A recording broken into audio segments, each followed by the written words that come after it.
Well, it was a very interesting one watching Charlie Kirk debating this anti-Trump, trying to speak lies about President Donald J. Trump thanks to this very victory. So I decided to share this video with you. So listen to their conversation, and then I want to see your thought and opinion at the end of the video. So let's check this out. Please come up to the mic. Hi, Charlie. My name is Sophie, and I have a couple questions for you. My first is that, do you believe in state rights? Yeah, I do. You do? Okay. Are you okay then with the possibility of having a nationwide abortion ban? I mean, there's zero chance of that happening, but of course, one day I would love to have that happen. Yeah, I mean, we can't get 30 Republican senators to agree that they're pro-life, and so it's fear-mongering by your preferred candidate to try to hold on to political power. So and by you're the way, okay with it, though, if it were to pass? If there were to be a national abortion ban, you would be okay with well, that? you know what? It's not what Charlie Kirk wants. If it were to pass, it means the people want it. Because the representatives reflect the will of the people. Or it could be enacted as an executive action. Well, no, it can't. First of all, yeah, you can reinstate the Comstock law and have it apply to the Supreme Court has said that it's to the states, and that's where it holds right now. I think that's a really good place for it, considering the temperature of the country. Project 2025, which is Donald Trump's plan. Well, no, it's not, actually. So it's like, I'm not going to let you come up here and just lie. That's not true. It was done by an outside group. He had nothing to do with it. But the Heritage Foundation, which he took over 60% of his policies from in his first term, you're going to say he's completely separate from the Heritage Foundation? Also, yes, I will. The authors of Project 2025 were senior people in his first office. Well, hold on. Since we're talking about Project 2025, maybe you can help me explain this. Do you support Kamala Harris getting rid of the filibuster to restore Roe versus Wade? Yes. Okay. Yeah, I don't believe in the filibuster. You don't believe in the filibuster? I think it's anti-democratic. Okay. Do you think we should ban fracking? Yes, I do. Does your candidate? She's kind of iffy on that one. She was against it, or she was for banning fracking in her 2020 Do you think she's telling the run, truth when she says she's for it? Well, for banning fracking? No, that she says she's for fracking. Is she telling the truth? I think that she's being pushed one way or the other because people, or she's working on winning an election. Oh, winning an election, so just tell the voters what they want, right. I think that if you want to win an election, you have to sometimes compromise on the things that you originally believed in. She realized that it was not a productive policy when she was running in 2020, and she didn't get the nomination, so she backstepped, and it's okay for people to change their opinions when they've learned more. What is her greatest accomplishment? She's had a record number of tie-breaking votes in the Senate of any vice president ever. What's the greatest legislative accomplishment you'd point to? I don't have. No, but the tie-breaking vote. Tell me one tie-breaking vote. Oh, I wish I had this on the top of my head, but I don't. I have another question for you. No, do you believe in parents' rights? I'm curious about her achievements. Of course, parents can't abuse their kids, but I do believe in parents' rights. Yes, but tell me this. Do you believe that it's okay to ban I'm asking you a question. theory nationwide? Yes, of course we should ban critical race theory from then you're publicly not funded for parents' schools. rights. No, okay. Again, I'm happy to. That's backwards. Well, hold on. Do you think that we should teach eugenics in our schools? We do teach about eugenics. No, teach it as fact. But we teach about it when we talk about No, Nazi should we Germany. teach it as fact? About eugenics. Yes. Explain your question more. So critical race theory is immoral and wrong and believes that certain races are not worthy of being treated as well. No, critical race theory is about defining structures and right. So tell me who was the original author of, since you know about it, who was the original critical race theorist in the 1990s? Name one. I don't have the names off the top of my head. Yeah, it's Derek Bell, Angela Davis. You just said that you are for Kimberly parents' rights. Crenshaw. But you're against parents' rights, and you're okay with them having a nationwide ban for critical race theory. Hold on a second. I do not believe that we should be teaching children that white people are bad because of the color of their skin. I think that's repulsive, and it's wrong. That is fine as a belief. No, that's what CRT is. That goes against your own belief in parents' rights. Do you believe in small government? Hold on a second. Let me answer your question. Let's slow down a second. Parents' rights. If a parent wants to homeschool their kids and teach critical race theory, they have the right to do that. We should not taxpayer fund it, though. But let me ask you this question. But if parents are taxpayers, let me ask you this question. And their taxpayer money is going to publicly funded schools, that's pretty counterintuitive. Let me ask you this question. Your candidate right now is not doing very well. You agree? No, I don't. I think it's actually just a neck-and-neck race. It's going to be one on the margins. Okay, great. So why is it that most Americans think that Trump handled the economy better than Kamala and Biden? Because he inherited Obama's economy. Because we went into a recession. We went into inflation at the end of his term. Joe Biden inherited inflation. Joe Biden inherited his tax policies. Joe Biden Yeah, I'm sorry. I'm not going to teach an economics class right now. Do you believe in small government? Of course That's I my question. How many of you guys in the audience are getting crushed by inflation right now? Raise your hand. All of us. Look at this. All of us. It's a global issue. Wait, you're being crushed by your own vice president. It's a global issue. Do you understand what? Do people here understand what a vice president does? What has your vice president? What has Kamala done to secure the border? People understand what a vice president does. Well, wait, hold on a second. What does Joe Biden do? He's the president. Oh. So she has to do whatever he wants her to do. That's what a vice president does. I'm sorry, you still haven't answered my question. Do you believe in small government? Yes, you're doing a sequence of questions. Yes, I do. In what context, though? I believe the government should be small but strong. Small but strong. Explain Yes. that. Explain so that. small in its scope, strong in its enforcement. It should have morally clear terms of what it does. Yes. So you're okay with expanding the military as it is part of the government?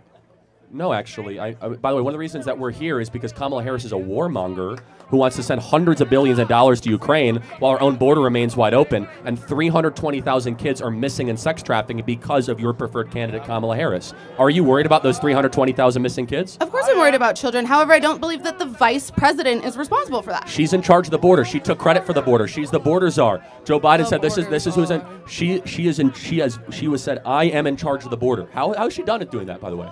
Has she done a good job managing the border? I honestly disagree with all of the past administrations on their border policies personally. Okay, but do you think she's done a good job? No, I don't think anybody's done a good job.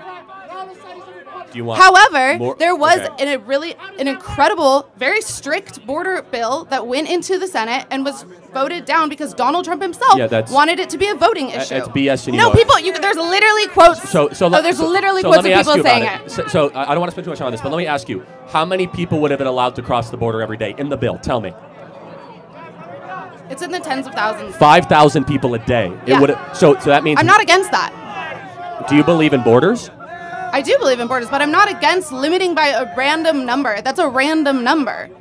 So we need to pay attention to the context in which people are crossing the border, why they're doing that. Context is important. So when someone robs a bank, if they're hungry, that's okay? Say it again. If someone is poor, should they be able to break into America? That's not at all what I'm insinuating. No, what's the context then? I don't understand.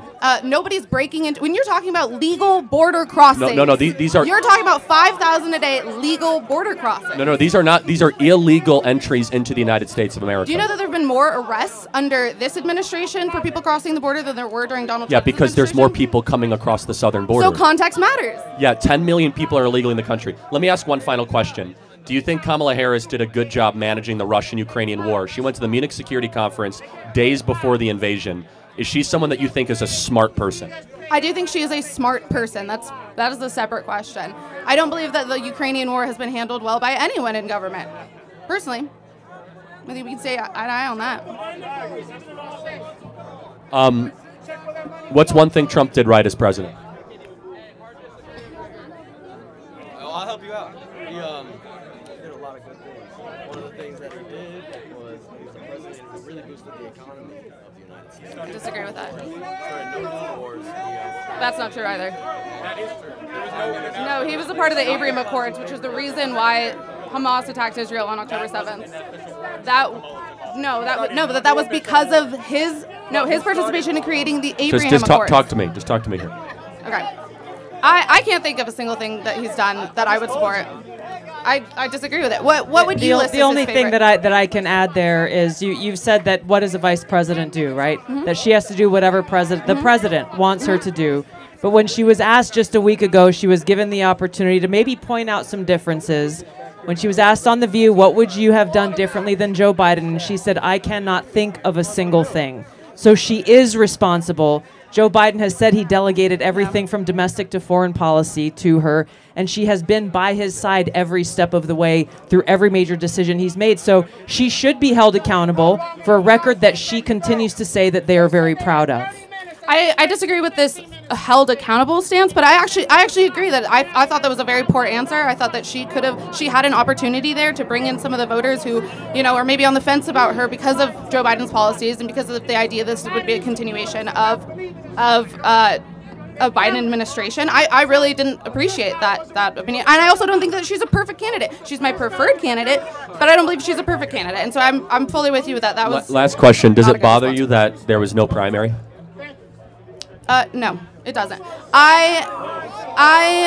No, but and it's for a practical reason, and not like I would have preferred there have been a primary, but primaries are very expensive.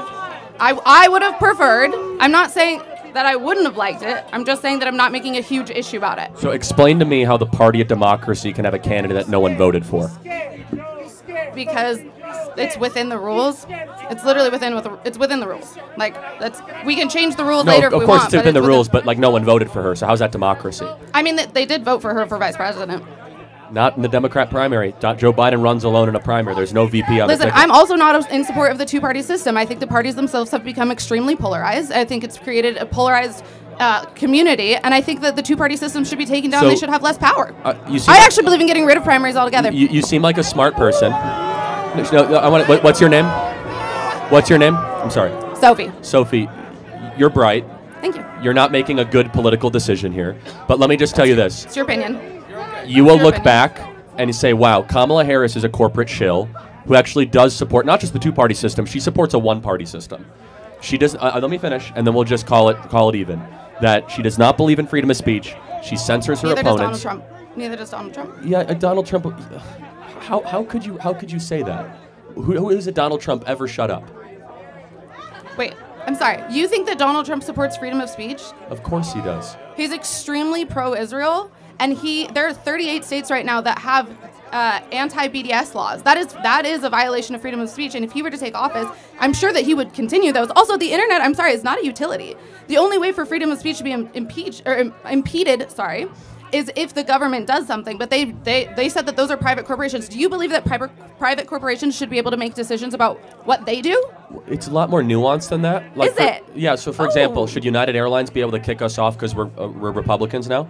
Well, what do you think? Because there's only 3 carriers, and so it's more nuanced than that. For example, should AT&T be able to drop your calls if you say you're supporting Kamala if it's owned by a Republican?